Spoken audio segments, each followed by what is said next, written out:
What's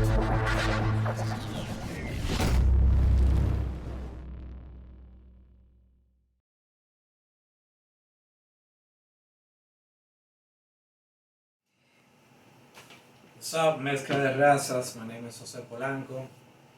This is a video from my man DJ Mahogany, straight out of Santo Domingo, Dominican Republic. I'm actually recording this for Mezcla de Razas as a request from my dear brother Mahogany, in an attempt to basically capture my personal experience regarding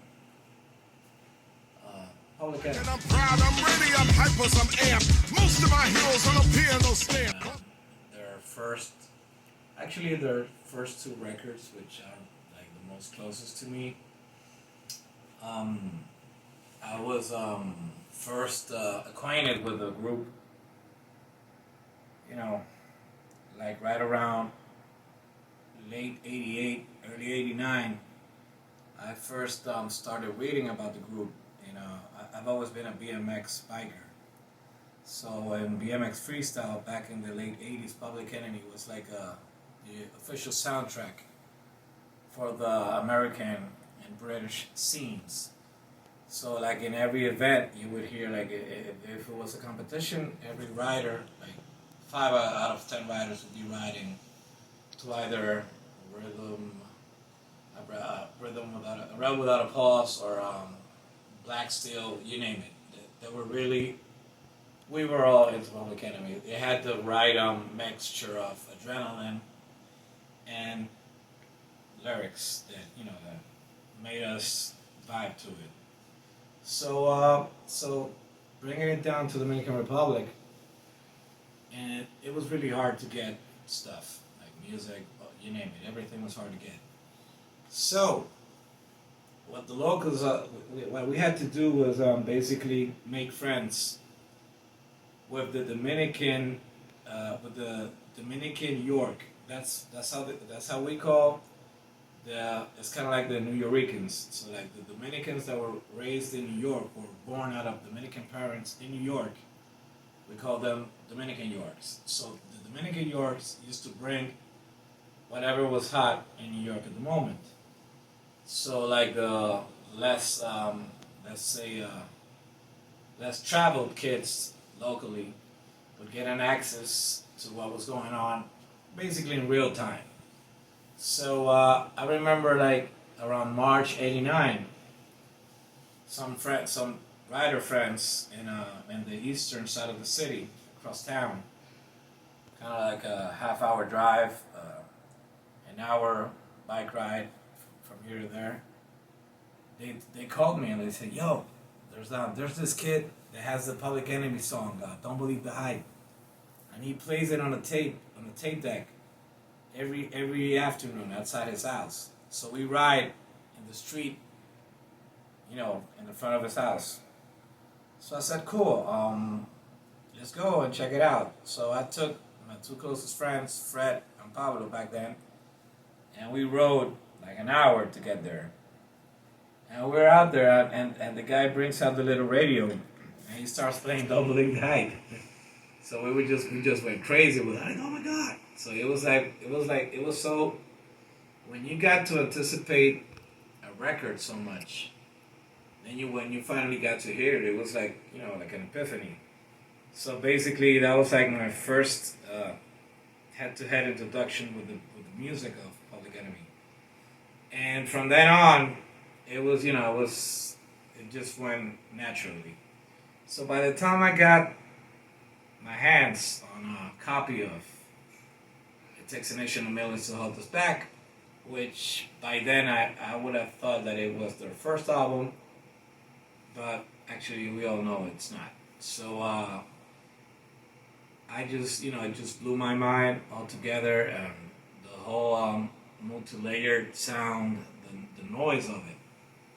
So when I just heard "Bring the Noise" like after the intro, and the intro in itself, it felt anticlimactic, like you knew that something was bound to happen. So when "Bring the Noise" comes in, wow, this is game over. And from then on, every song just grew on you. Like, it was basically, I was always a fan of DJing, like turntablism, ever since like Herbie Hancock came out. And when I heard Terminator X on the Edge of Panic, I'm like, oh, this is crazy. They did a song for the DJ, kind of like in the same vein of, like how Run DMC used to do with Jam Master Jay, and Cut Creator, LL Cool J, all those records. Speaking about the DJ, I used to love that. But Terminator, besides being a DJ, he was like he was a character that was along the vibe, of the counterculture aspect of Public Enemy. And I know that their DJ now is DJ Lord, Sub DJ Lord. He's really dope. I've seen him on video. But Public Enemy, for us here in the tropics, that we were brought up so differently than people in the States, having a direct access to all the conscious thinking of Chuck D, and whenever he was expressing Professor Griff, the Bomb Squad, everybody, what they had to offer. And we saw it as such a stronghold that it was basically, breathtaking. Like, you would go like it looked like they had their little government going on. It's always been a satisfaction that Chuck D has not let us down. He has maintained his core message.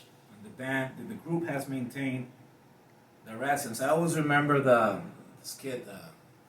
Talk to me about the future of Public Enemy. That was always, that never left my head.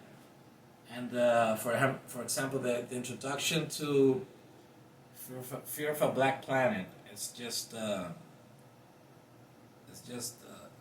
I don't even know how to label it, but it's brilliant. And then how it works up into Brother's Gonna Work It Out. That's just it's a thing of beauty, basically. I can't express it like very much without getting sort of emotional. That's the music that we finished growing up to, and it's a very beautiful thing that actually Mahogany and I once spoke to Chuck D via email like 12 years ago, and we learned that Chuck was helping out, or he had basically signed a Dominican group of Palo music. Palo is like a folklorical music of Dominican Republic that's played out in the it's a very African influenced music, and it's called palos. Palos means sticks, so it's percussional music. So when we learned that he had this group called Palo Monte, I'm like, oh, this is full circle. Now Chuck D has a Dominican group, and we were in the conversation of bringing Palo Monte so that the Dominican crowd would listen to them. But that never got, never know. It still has not happened. Everything is possible. So basically, I could speak for days about this subject, like all the songs that I really feel have helped me become the individual that I am today.